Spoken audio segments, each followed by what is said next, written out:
Rick's Wholesale Business Supplies, North Geelong. Broadcasting on Wadawurrung Country, hey, it's Beck with the latest K-Rock update. No real surprises for Geelong out of last night's federal budget, with most of the major items already announced in the last few weeks. The Albanese government's first budget includes cheaper childcare, housing, medicine and TAFE places, as well as a plan to build 1 million new homes. Deputy PM and member for Corio, Richard Miles, says there's money for the Bowen Heads Road upgrade, the Drysdale Pool Complex and cash for more than a dozen local sports organisations. All of these were critical promises that we made at the last election, and this budget delivers on them. A little more wet weather on the way for Geelong, but nothing like we've seen over the past few weeks. The city's officially recorded 4.8 mils overnight following heavy rain and storms. More than 11 mils has fallen over Avalon.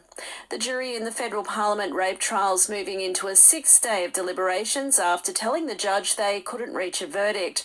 A former Liberal Party staffer is accused of assaulting one of his female colleagues in a minister's office in 2019. Changes have been made to Heighton Village's urban design framework.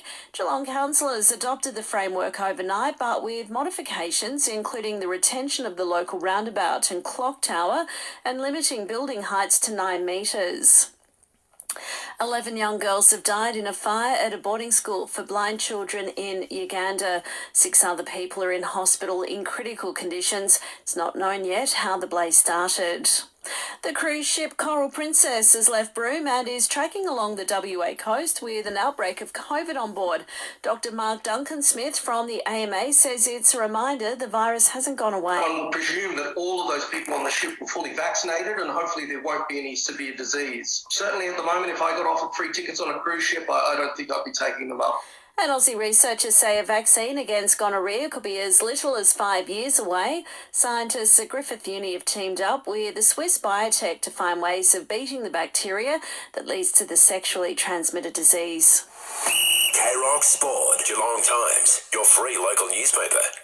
Marcus Stoinis has made the fastest half-century for Australia in T20 cricket as the Aussies defeated Sri Lanka by 7 wickets in Perth. Stoinis blasted 59 runs off just 18 balls to lead the side to a crucial win at the World Cup, telling Foxtel the focus quickly shifts to England playing at the G on Friday. They're obviously a very good team, so we'll do our homework again, rest up, get on a flight tomorrow and go from there.